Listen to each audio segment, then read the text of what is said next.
Izin duduk Pak, sama-sama duduk ya. Assalamualaikum warahmatullahi wabarakatuh. Waalaikumsalam warahmatullahi wabarakatuh. Bismillahirrahmanirrahim.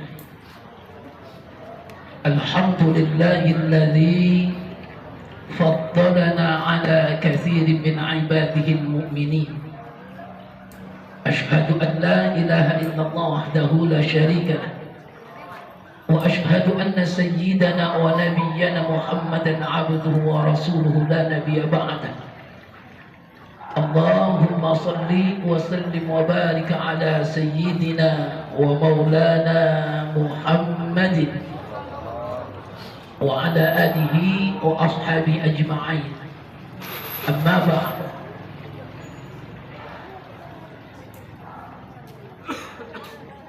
Yang kami muliakan dan kami hormati, wabil khusus para alimil ulama, tokoh masyarakat, wabil khusus orang tua kita, Bapak Lurah, Bapak Babinsa, Bapak-bapak RW, Bapak-bapak RT, dan ibu-ibu PKK,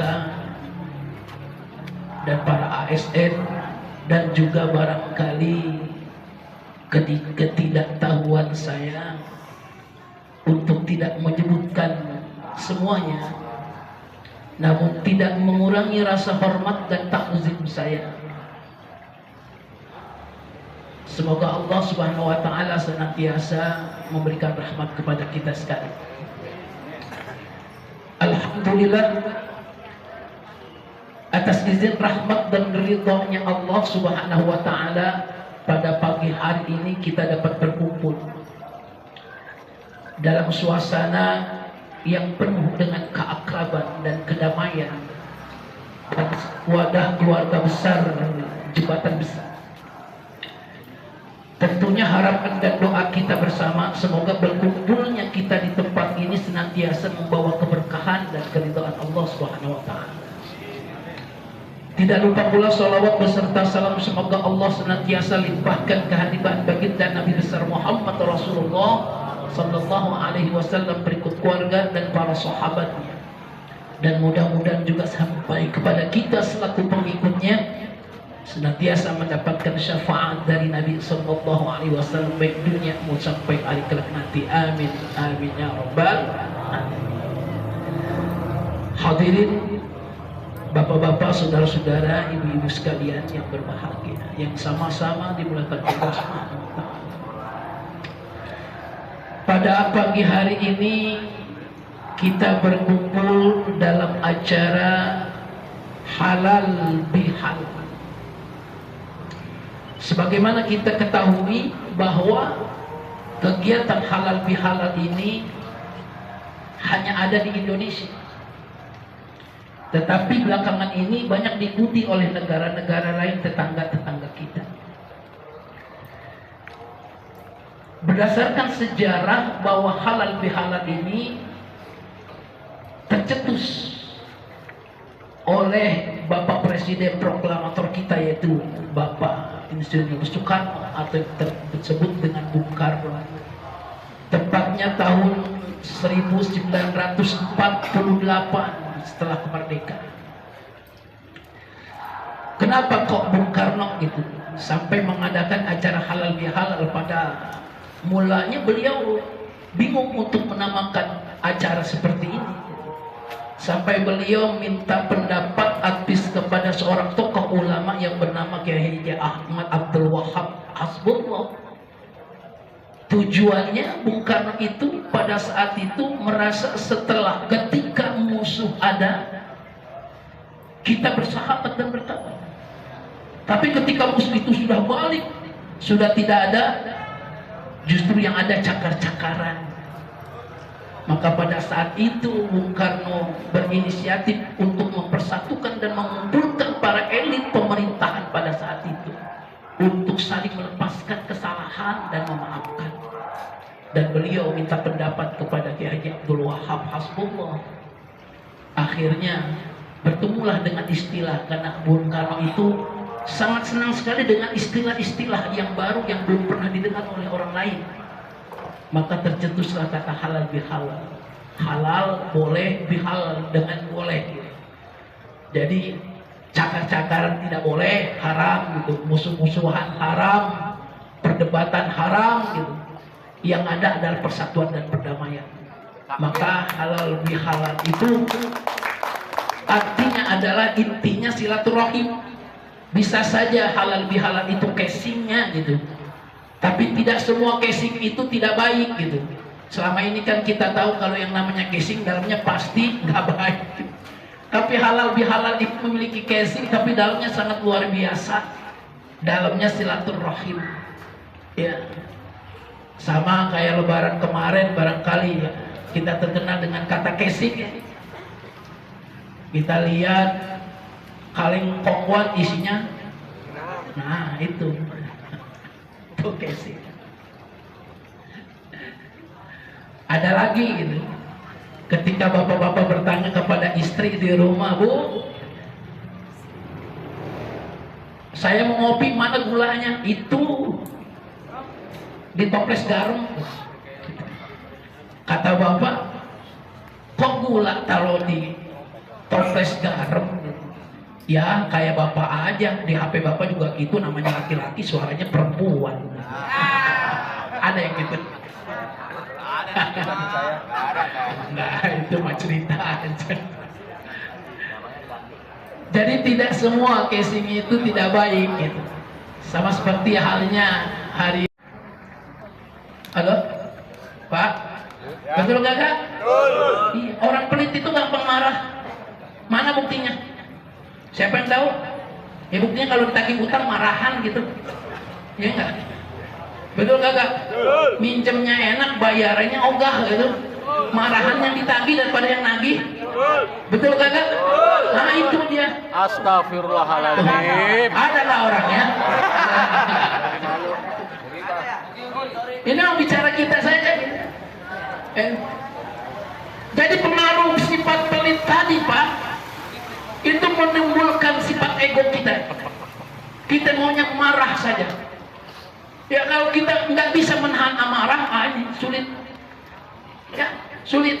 Apalagi yang ketiga, ini kunci daripada segala kunci nilai takwa.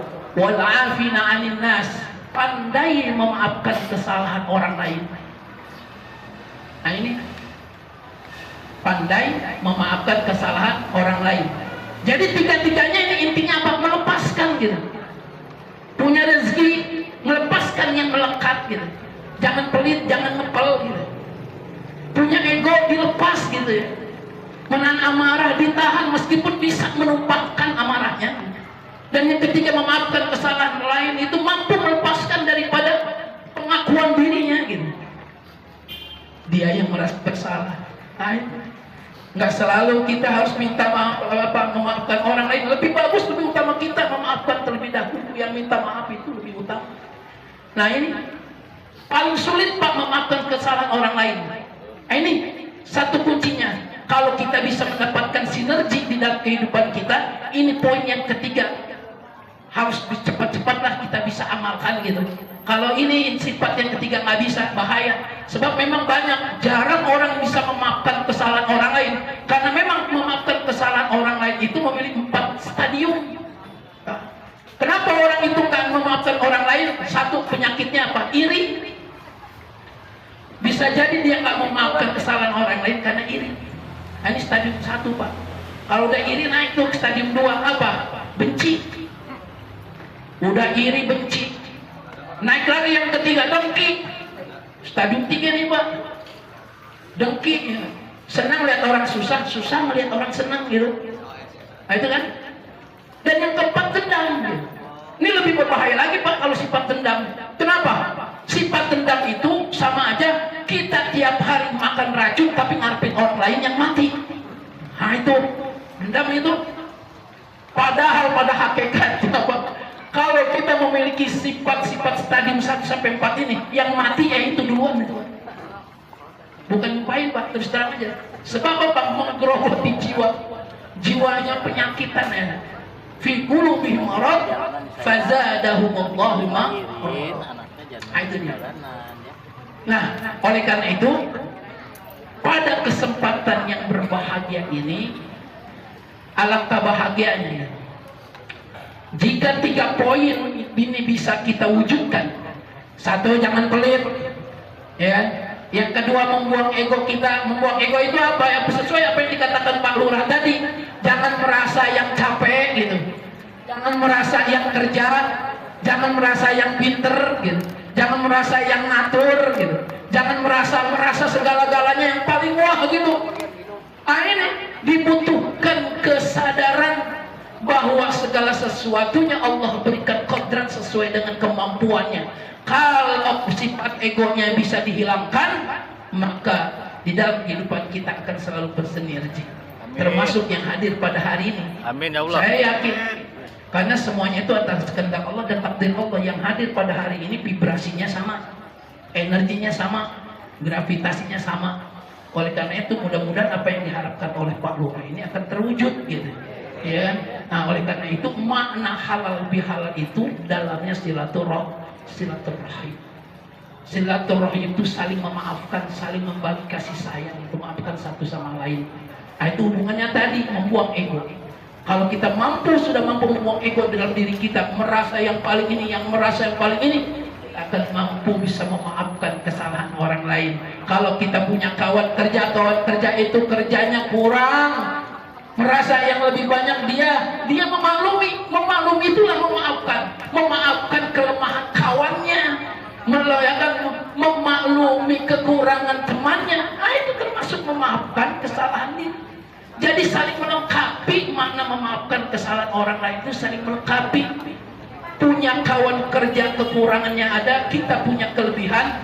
Apa salahnya kita yang punya lebih banyak bekerja daripadanya?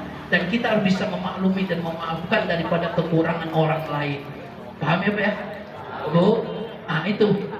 Jadi pertemuan pada pagi hari ini, casingnya halal lebih halal, tetapi isinya adalah silaturahim. Mudah-mudahan 3 poin ini, 3 poin takwa, apa yang kita cita-citakan. Nah tadi kalau diingat itu. Jadi kita sholat juga, sodako juga, baru dapat takwa.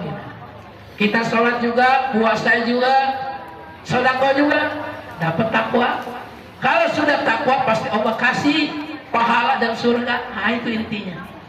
Yang kedua, kita harus mampu membuang ego di dalam diri kita. Kita merasakan bahwa segala sesuatunya ini adalah kebersamaan. Tidak adalah kebersamaan kalau satu sama lain mengakui kekurangan dan kelebihan satu sama lain. Nah itulah, oleh karena itu apa yang saya sampaikan meskipun sedikit dan sekelumit ini, mudah-mudahan menjadi rumusan di dalam kehidupan kita, di dalam membentuk dan mewujudkan kesinergian di dalam bekerja. Mudah-mudahan keluarga besar warga Jembatan ini Basri ini bertambah makmur, bertambah sehat lahir batinnya. Mudah-mudahan Allah senantiasa limpahkan kepada kita mudah-mudahan daripada kegiatan halal bihalal kita. Kita harus mampu gitu ya, menjalankan sedikit demi sedikit gitu ya. Meskipun kita tidak mampu berubah 100%, 180 derajat, tapi kita harus mampu sedikit demi sedikit. Mudah-mudahan Allah berikan petunjuk hidayah kepada kita. Yuk kita berdoa kepada Allah Subhanahu wa taala. Mudah-mudahan Allah Subhanahu wa taala berikan kemudahan kelancaran apa yang menjadi maksud dan hajat kita. Ala hadhihi niyatu ala kulli niyatin salihah. Wa ila hadratin Nabi Mustafa Muhammadin sallallahu alaihi wasallam wa ala alihi wa ashabihi wa azwajihi wa dzurriyyatihi wa ahli baiti wa khususan ila hajati wa hajatina ببركة وبسر الفاتحة. أعوذ بالله من الشيطان. بسم الله الرحمن الرحيم. الحمد لله رب العالمين الرحمن الرحيم مالك يوم الدين. إياك نعبد وإياك نستعين اهدنا الصراط المستقيم صراط الذين أنعمت عليهم غير المغضوب عليهم ولا الضالين. آمين يا اللهم آمين. بسم الله الرحمن الرحيم. الحمد لله رب العالمين حتى يوفي نعمه ويكافي مزيده. يا ربنا لك الحمد كما ينبغي لجلال وجهك الكريم ولعظيم سلطانك. اللهم صل وسلم على سيدنا محمد وعلى ال سيدنا محمد صلاة تنجينا من جميع الاهوال والافات وتقضي لنا بها جميع الحاجات وتطهرنا بها من جميع السيئات وترفعنا بيدك على الدرجات وتبلغنا بأصل الغاية من جميع الخيرات في الحياة وبعد الممات. إن الذين يبايعونك إنما يبايعون الله يد الله فوق أيديهم فمن نكث فإنه ينكث على نفسه ومن أوفى بما عهد عليه الله فسيؤتي أجرا عظيما. اللهم يا قاضي الحق، اللهم يا كافي المهمات، اللهم يا دافع البليات، اللهم يا رافع الدرجات، اللهم يا شافي الأمراض، اللهم يا مجيب الدعوات، اللهم يا أرحم الراحمين، يا أرحم الراحمين ارحمنا. اللهم بحق الفاتحة وبسر الفاتحة وبكرامة الفاتحة وبشفاعة سورة الفاتحة وبنور الفاتحة وما أنزلت بالصراط الفاتحة افتح لنا يا الله أبواب الخير واجعلنا من أهل الخير وافتح لنا أبواب البركة وافتح لنا أبواب الصحة والعافية وافتح لنا أبواب الرزق الواسعة لزيارة قبر رسول الله صلى الله عليه وسلم. اللهم عافنا من كل بلاء الدنيا وعذاب الآخرة وشر الدنيا وشر الآخرة. ربنا لا تزغ قلوبنا بعد إذ هديتنا وهب لنا من لدنك رحمة إنك أنت الوهاب.